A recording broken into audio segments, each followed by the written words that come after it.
خرماس رانو لیدونکو اوس هم د طالب لوري پاتې زندانیانو په تړاو ځنډ لامل او همداسې په بین الافغاني مذاکراتو کې ځنډ دلیل څه شی دی؟ په همدې موضوع باندې بحث راسره د طالبانو ویاند ضیاء الله مجاهد ده. مجاهد صاحب ستړی مشه، ښه راغلاست خپرونې ته. سلامات اوسئ. تاسو د تلویزیون ټولو لیدونکو او اورېدونکو ته د زړه له کومې سلامونه وایم. ډېره زیاته مننه مجاهد صاحب. پیل به له بندیانو نه وکړو. ستاسو لوري بندیان چې ویل کېږي چې باید خوشي شي، څومره خوشبینه یاست چې دغه بندیان به ژر خوشي شي؟ بسم الله الرحمن الرحیم. حامد و مصلی اما بعد. موږ تمه خو دا ده چې هر څه زر د افغان سولې دپاره او د مذاکراتو د پیل دپاره د بندیانو پروسه تکمیل سي. موږ له همدې وجې خپل اقدام ترسره کړی. هغه زر تنه بندیان زموږ لخوا خوشي شوي دي. مقابل جهت هم باید د زر په دې مورد باندې ګام کیږي. دا د ټولو افغانانو دپاره مهمه ده او امید شته چې دوی دا ځای درک کړی وي او هر څه زر د بندیانو پروسه تکمیل سي. مجاهد صاحب، د بندیانو په پروسه کې ځنډ ولې رامنځته کېږي؟ تاسې علت او دلیل څه کې وینئ؟ له ابتدا نه به تاسې ټول رسنۍ هېوادوالو نړیوال متوجه دي چې د مذاکراتو د پیل په لاره کې خنډونه ایجادېږي او دغه یو جهت ایجادېږي چې د کابل اداره ده کله په یوه بانه کله په بله بانه مختلف بهانې لټوي چې د مذاکراتو بهیر ټکنی کړي یا مثلا شروع نه سي او هغه ته ونه رسېږو. نه پوهېږم دوی له دې نه څه موخه لري، خو زیانباره ده، د ټولو دپاره په زیان ده. هر څه زر باید د موانع لرې سي او بهانه‌جویي ونه سي او دلایل مختلف دي ځکه بهانې خو همیشه د لاسرسي وړ دي. همیشه انسان یو بهانه سي پوره کېږي، بله کولی سي بله کولی سي، خو ښه دا ده چې دا پروسه اخلاصمن طور باندې شروع سي او افغانان مذاکرات شروع کړي او تفاهم ته سره ورسېږي. مولوي صاحب، ستاسو تخنیکي ټیم ته څه ویل شوي چې بندیان به مو کله ازادېږي؟ معین تاریخ خو موږ ځکه نشو ښودی چې دغه پروسه له ابتدا نه ټکنۍ روانه ده. د مقابل جهات نه موږ خپل مسؤلیت ادا کړی، څومره چې زموږ وظیفه او هغه کار ترسره شوی ده. د مقابل جهت معین تاریخ موږ نسو په ګوته کولی ځکه تاسې ګورئ هره ورځ نوې نوې خبري موضوعات راپورته کوي او بانې جوړیږي. خو بیا هم امید دا ده چې اوس درک شوی وي او ډېر نږدې راتلونکي کې موږ د بین الافغاني مذاکراتو د پیل شاهدان اوسو. تاسو له خپل لوري نه څومره ډاډ ورکولی شئ؟ لکه څنګه چې تاسو وویل تل خنډونه د حکومت له لوري نه رامنځته کېږي. له خپل لوري نه ډاډ څومره دی چې بین الافغاني مذاکرات به ژر تر ژره پیل شي؟ موږ خپل مسؤلیت پوره ادا کړی او اطمینان ورکوو چې زموږ له خوا نه مانع وجود نه لري. کله چې زموږ د بندیانو خلاصون تکمیل سي، دا پروسه پای ته ورسېږي، موږ د مذاکراتو پیل ته تیار یو. له دې سره متصل چې ستاسو بندیان خوشي کېږي بین الافغاني مذاکرات به پیلېږي او که ټاکلې نیټه ورته تعین شوې ده؟ طبعا دومره ویلی شو چې کله بندیانو پروسه تکمیل سي، څومره چې تخنیکي لحاظ نه ممکنه وي هغومره زر موږ مذاکراتو پیل ته آماده یو. خو نیټه ځکه نسو ویلی چې په مقابل جهات باندې تر اوسه پورې مغه باور نشته چې دا پروسې ته په معین وخت دوی راتګ کولی سي او که بیا به هم بانې جوړېږي. ځینو معاصرو سرچینو بیا داسې ویل چې د دغه اونۍ په یکشنبې باندې به بین الافغاني مذاکرات پیلېږي، خو سبا یکشنبه ده. څه فکر کوئ یا چمتووالی ورته نیول شوی و مذاکراتو ته؟ که نه وي نیول شوی نو د خنډ له امله یوازې همدا 400 بندیان دي؟ د موږ له خوا نه آمادګي وجود لري. مذاکراتي ټیم کسان خپل ځای ته رسېدلي دي، اجنډا موجوده ده او دې ته انتظار وي چې زر دا مذاکرات پیل سي او د هېوادوال ممکن دې ته منتظر وي. زموږ له خوا نه خنډ نشته، موږ بیا هم اطمینان ورکوو او داسې مقابل جهات به څومره کولی سي راسي د موضوع ته او مذاکرات شروع سي او د بندیانو پروسه تکمیل کړي. دا به وګورو چې څه کېږي، دوی څه کوي. مجاهد صاحب، تاسو د اجنډا یادونه وکړه. د بین الافغاني مذاکراتو لومړني موارد به څه شی وي چې پرې بحث کېږي؟ طبعا د مذاکراتو روحیات ایجابوي سي لومړی باید د اعتماد سازۍ په موضوع باندې خبره وسی، جانبین تعهدات ښکاره کړي چې د مذاکراتو بهیر دوامدار وساتي او بیا کله چې دوم پړاو ته داخليږو په مذاکراتو کې باید نسبتا سهل او اسانه موضوعات چې حل یې اسانه وي او تنازع پکې لږ وي یا اقلا مشترکات دي په هغو باندې بحث وسي. ورو ورو بیا سړی د مذاکراتي بهیر په جریان کې هغه نور مسائل هم چې طبعا سخت به وي، مشکلات به لري، ستونزې به لري، وخت به غواړي، هغه بیا وروسته سره د کټګورۍ په شکل مجاهد صاحب د لفظي مذاکراتو پیل کې به وربند کېږي او که دغه د مذاکراتو وروستي ټکي دي ځکه چې حکومت ویلي چې مذاکرات د پیل سره به وربند کېږي، تاسو په دې برخه کې څه وایي؟ تاسې باید دې چې ته متوجه وئ چې دلته ډېر یو لوی جنګ تېر سوی ده، 20 کلن جنګ، ډېره لویه بې اعتمادي منځته راغلې ده او دغه د پروسې په وړاندې باندې خنډونو ایجاد هم ډېر شکوک پیدا کړي دي. دا اسانه نه ده چې سړی باور وسي کولی او وار له واره په هغه موضوع باندې خبره وکړي، ساده وربند قضیه ده. البته د مذاکراتو په منځ کې او په جریان کې دا د وربند او د جګړې د کمښت او حل لارې لټول کېږي، دا د بحث موضوع ده.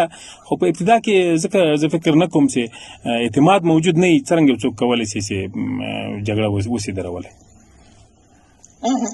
مجاهد صاحب څه فکر کوئ که اوربند ونه شي د سولې خبرې او جګړه به هممهاله کومه پایله ولري؟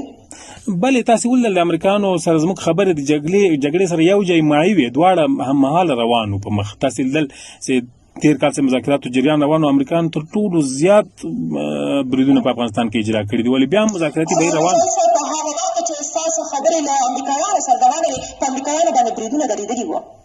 نه داسې نه وه، موږ امریکایانو باندې بریدونه کړي. تاسې به لیدلي وي چې ټرمپ هلته د عکس العمل په ډول یو ټویټ هم خپور کړ، تاسې به څارلی وي وضعیت. داسې نه و، موږ بریدونه جاري ساتلي وو. اوس د جګړې په حالت په تړاو که راته ووایې ستاسو جګړې په کوم حالت کې دي؟ ګراف مو ټیټ ساتلی او که نه؟ ځکه چې دولت وایي ستاسو جګړې په همغه پخواني حالت کې دي. داسې نه ده، لکه څرنګه چې تاسې هم شاهدان یاست د دوحې د تړون نه راوروسته موږ هڅه کړې ده چې جګړې ګراف ټیټ وساتو او تاسې به هم شاهدان وئ چې په لویو ښارونو باندې عملیات موږ نه لرو، د ولسوالیو نیول موږ تقریبا متوقف کړي دي، همداراز لوی بریدونه نشته. البته واړه جنګونه روان دي، اکثره په دفاعي حالت کې موږ قرار لرو چې دښمن حمله کوي موږ دفع کوو، یا دوی پوستي افرازي نوې موږ دغه مخه نیسو، یا دوی د خپلو معاصره سیمو اکمالاتو هڅه کوي موږ مخه نیسو. دغسې جګړه روانه ده، البته دا ټیټ ګراف. خو د راپورونو په اساس مجاهد صاحب د تیر په پرتله اوس د ملکیانو مارکوشوبله ډېره ده، دغه مارکوشوبله د ماینونو په اساس همداسې د چریکي بریدونو د دې په اساس رامنځته شوې ده. آیا په دې برخه کې هم وایي چې د جګړې ګراف ټیټ دی؟ یادونه باید وکړو چې ملکي خلکو ازل زموږ پورې اړه نه لري. تاسې شاهدان وئ دښمن له خوا نه په کلیو باندې توپونه اوانونه واریږي، بمبار کېږي. دا نن هم موږ د فاریاب کې تېره شپه د بمبار شاهدان یو، 4 کورونه نړېدلي دي، مختلفو ساحو کې موږ د بریدونو شاهدان یو. او بل پلو ته ماینونه په افغانستان کې خو جګړه تېره شوې، ډېره لویه جګړه، څو چې د جګړې نه راونوځو د ماینونو قضیه نه حل کېږي، ځکه هم د روسانو د وخت ماینونه هم په ځینو سیمو کې ستاسې انفجار کوي.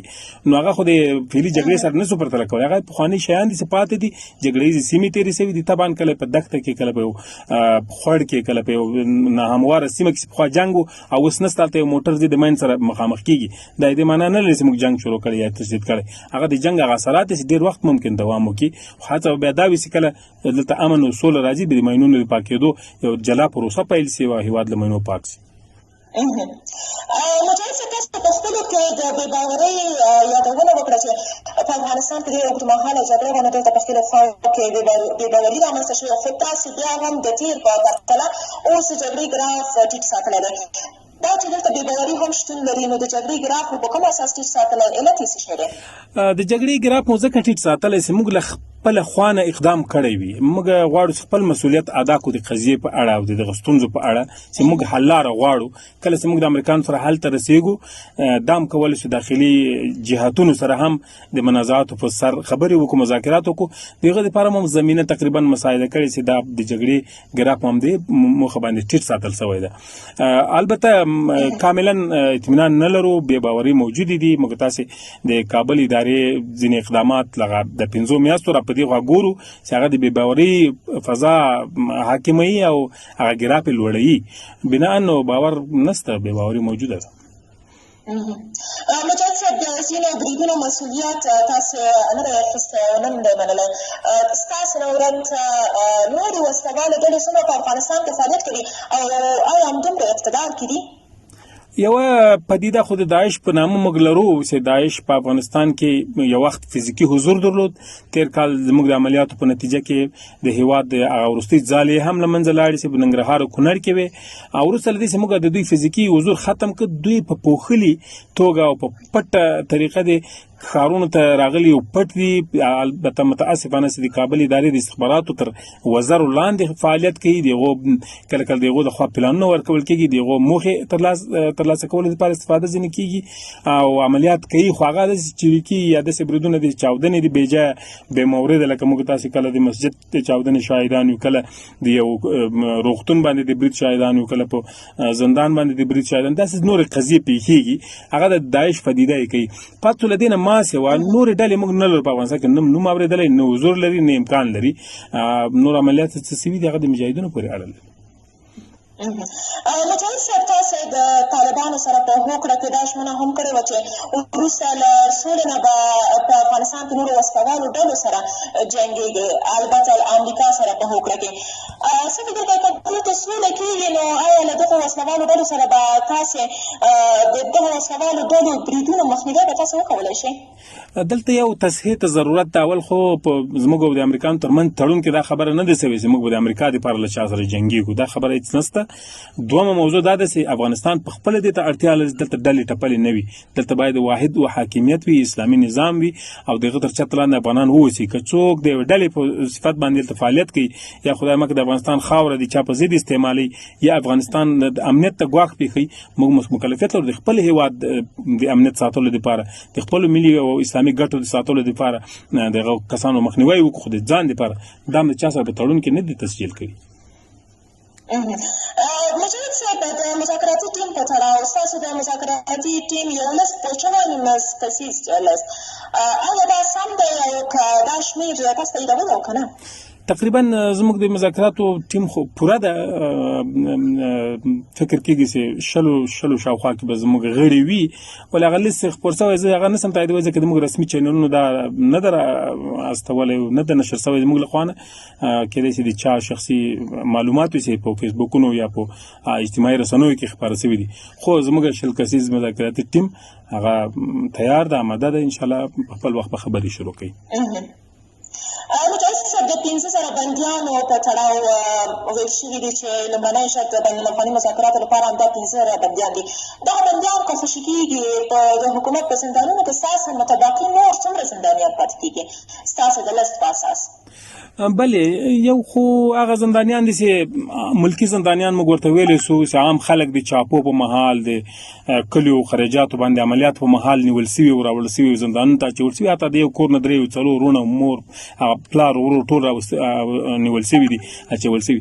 دا جلا موضوع ده، ملکیان دي، هغه تعداد ډېر ده، اوس هم په زندانونو کې شته، او یو د موږ هغه کسان دي چې هغوی جګړه کړې وه، په جګړه کې نیول سوي دي، د هغو تعداد ډېر نه ده، هغه ټیټ کېدای شي پاتې شي، د 0 په شاوخوا کې امکان لري پاتې شي چې هغه هم وروسته د مذاکراتو په جریان کې باید خلاص شي، ځکه ژمنه دا وه. څومره دي تاسو لیست لرئ؟ څومره تعداد دي؟ لیست بلې لرو، خو اوس د خلاصون پروسه روانه ده، د هغو نه څه کم سوي او زیات سوي، د لیست پروسه دقیق ما سره نشته، البته د دې باره کې موږ لیست لرو، هم هغه زندانیان چې پاتې دي معلوم دي، هم هغه خلاص شوي دي، هم هغه د خلاصېدو په حال کې دي. یو وخت ویل کېده چې 14 بندیان دي، اوس 15,000 خوشي شوي دي، آیا دغه شمېر تاسو منئ همدومره دي؟ ګڼ شمېر بندیان، یعنې تعداد چې ډېر لوړ دی هغه ملکي بندیان دي، ټول هغه خلک دي چې د کلیو نه د عملیاتو په وخت کې په یو شک و تور باندې نیول سوي دي، مجاهدینو سره د عملیاتو تور پرې لګېدلی یا یو بل شک شبهه پسته هغه په بې سرنوشت په زندانونو کې پراته دي، حتی موږ تاسې وینو سپین ږیري چې هغوی د ډېر لوړ سن خلک دي هغه هم پراته دي، نو هغه جنګي بندیان نه دي، هغه عام خلک نیول سوي دي د کابل ادارې د امریکایانو له خوا نه بېلابېلو وختو کې او په زندانونو کې دي، تعداد یې لوړ ده، خو زموږ مجاهدین داسې نظامي خلک نه دي. د حکومت څومره بندیان تاسو سره شته او د خوشي کولو په تړاو څه وخت دا بندیان خوشي کېږي؟ کله چې جګړه موجوده وي طبعا بندیان به هم وي، ځکه هر ورځ جنګ کې پیښې کېږي او خلک اسیران کېږي، نیونې کېږي. تعداد یې موږ ته دقیق نه ده، خو ویلی سو چې یو شمېر زندانیان د کابل ادارې موږ سره شته او مناسب فرصت کې چې کله ټول بندیان خلاصوو موږ هم ژمن یو چې خپل بندیان له خپلې خوا نه خلاص کړو، او غوښتنه دا یې چې مقابلا باید ټول هغه بندیان چې زموږ په تور نیول سوي یا تور پرې لګېدلی دغه باید خلاص شي. مجاهد صاحب د افغانانو بندیانو تر څنګ بهرني بندیان هم تاسو لرئ؟ نه زموږ په زندانونو کې بهرنیان څوک نشته، موږ داسې بندیان نه لرو چې بل هېواد ته.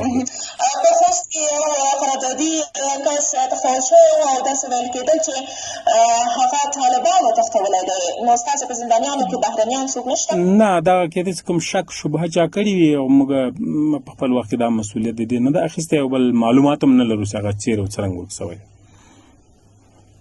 اوس مجاهد صاحب مسله د امریکایانو د طالبانو ترمنځ کومه پرېکړه چې شوې ده هغه څنګه تطبیق شوې؟ څومره امریکایان د افغانستان نه وتلي دي؟ تر اوسه خو په هغه ابتدایي مراحلو کې یو یوه یادونه باید وکړو چې امریکایانو خپل ځواکونه له هغه مهالویش سره سم سي ښودلي وو، کته کړي دي 115 ورځو کې دوی ویل اوسې دي 15,000 ځواکونه کموي هغه کم کړي دي، 5 اډونه دوی وتلي دي، نور هم روان دي. خو مهم عمده شی چې هغه بین الافغاني مذاکراتو پیل و او دغه په مقدمه کې د زندانیانو د خلاصون پروسه وه، دا لا پاتې ده، موږ ورته انتظار یو چې کله دا هم بشپړ سي نو کېدای شي په نورمال ډول باندې وروسته بیا توافقنامه عملي شي. دغه ارقام چې بهرنیان پولیسي دغه لست تاسو سره شریکوي؟ بله موږ ته معلومات راکوي دوی چې هماغه تخلیه شوې اډې راته په ګوته کوي هم خپل د دې کال شمېر یې څومره وتلي دي له افغانستانه؟ موږ ته کله چې هغه وخت ورسېد چې 115 شپې د تړون نه وروسته ورسېد موږ ته راپور راکړ چې دوی 15,000 ځواکونه ایستلي دي.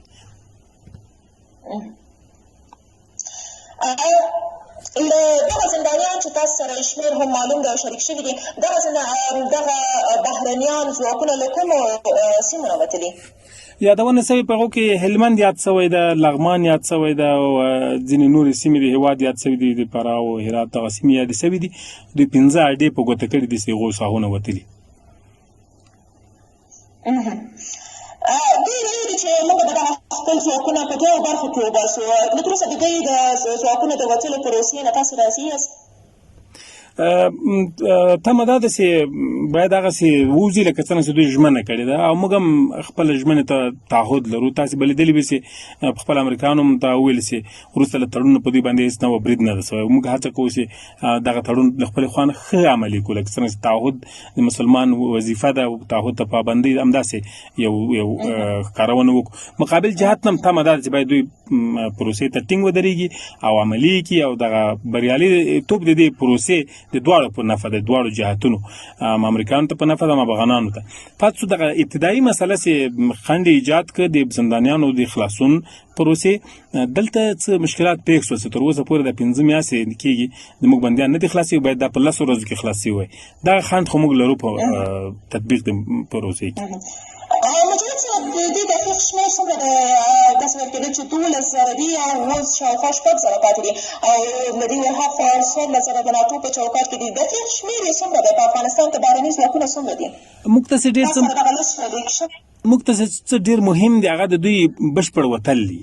په شمیرو باندې ځکه موږ حساب نه کوو چې که یو تن مسلح امریکایي دلته پاتې شي موږ ته د منلو نه ده. پس موږ د دوی پای ته رسول د اشغال غواړو، ماسې ولا ډیپلوماټیک حضور نه هر ډول حضور باید دلته پای ته ورسوي. دغه باندې توافق شوی ده، نو هغه نیټه معلومه ده 14 میاشتې دي. موږ هغه آخري نهایت ته منتظر یو او د دوی بشپړ وتلو ته منتظر یو. دا منځ کې چې نن ارقام څو وي سبا څو وي، دا خو د وتلو پروسه ده روانه ده، هر ورځ د بل ورځ سره تغییر کوي. مجاهد صاحب اوس بیرته تمرکز بین الافغاني خبرو باندې کوو. تاسو په بین الافغاني مذاکراتو کې عصري کرښې څه دي هغه چې تاسو ترې نه تېرېږئ؟ ښه دا ده چې د کرښو یادونه په مذاکراتي بهیر کې ونسي او فضا ورسره مقدره نسي. موږ هڅه دغه ده کوشش کوو. ولې بل هغه څه چې د افغانانو سره کرښه ده، د ټول ملت مسره کرښه ده، هغه سوچه اسلامي نظام ده. له دې نه وړاندې او نور شیان ټول د بحث وړ هم دي او په مذاکرات کېږي، توافقات به کېږي، په مخ ته به ځو. او دا د سرې کرښو اعلانول او بیا وروسته شاته او مخ ته کېدل دا د اسلامي امارت پالیسي نه ده. موږ کوشش کوو چې ثابت قدم واوسېږو، یو هم دریځ وي، یو هم خبره وي او تعهدات ته پابند واوسېږو. مجاهد صاحب د امارات په تظاهرات ووایي دغه ستاسو سرې کرښې دې نه ترې تېرېږي او که انعطاف پذیري هم کیږي په بین الافغاني مذاکراتو کې. خدا دا موضوعات موږ بین الافغاني مذاکراتو ته پرېږدو، نه سم کوی اوس زه مذاکرات شروع کوم دلته ما او ته بحث پې وکړو. خدا داسې بین الافغاني مذاکراتو کې په دې باندې بحث کېږي، افغانان د ملت لیا ګټې سنجي، اسلامي ارزښتونه سنجي، د ملت منافع سنجي او د هیواد مصالح سنجي. د هغو په چوکاټ کې به پرېکړې کېږي، موږ به انتظار یو. یو څه په دې وروستیو کې چې د ارقامو په تړاو باندې ویل شوي دي، ځینې مسایل د القابو په تړاو باندې ویل شوي دي، دغه مسایل آیا تاسو ته د منلو وړ دي؟ باید موږ په اصولي لحاظ باندې بحث وکړو. القاب او ځینې نور شیان خو خیر هغه مسایل دي چې هغه به بیا یو مشروع نظام په باره کې خبرې کوي. ښه نه ده چې موږ اوس په هغه باندې وارد بحث او په داسې مواردو باندې بحث شروع کړو چې هغه پارونکي وي یا ګټور نه دي زموږ خاورې، ملت او دغه فعلي وضعیت ته. دا بیا د یو مسؤل نظام خبرې وي چې په القابو باندې تایید کوي، رد کوي، څه کوي. دا د نظام او د راتلونکي خبره ده. په ټولنیزو شبکو کې تر ډېره د ځینو ادرسونه داسې ویل شوي دي چې تاسو له شاهنشاه سره مرکه هم کړې ده چې د دغو القابو په تړاو، آیا دقیقا دغه القاب تاسو نه منئ؟ یادونه باید وکړو چې داسې موږ کوم چا نه دي ویلي. زه څومره چې ما څار وکړم ما خو نه دي ویلي. شمشاد سره زما مرکه سوې ده مخکې، په هغو کې خو موږ داسې څه نه دي مطرح کړي، نه مې ویلي دي. بیا هم وایم چې دغسې موضوعات یو سوچه اسلامي حاکمیت چې هغه ټول افغانان پکې شمولیت ولري او رضایت ترې ولري، د هغو فیصله ده چې هغوی د هېواد د لویو ګټو په نظر کې نیولو او مصالحو په نظر کې نیولو څه رقم پرېکړه کوي. القاب چاته څه ورکوي یا نه ورکوي، دا د هغو پرېکړه ده. مجاهد صاحب کور ادم چې خبرونه کې سلامت اوسئ. مننه تاسې اورېدونکو.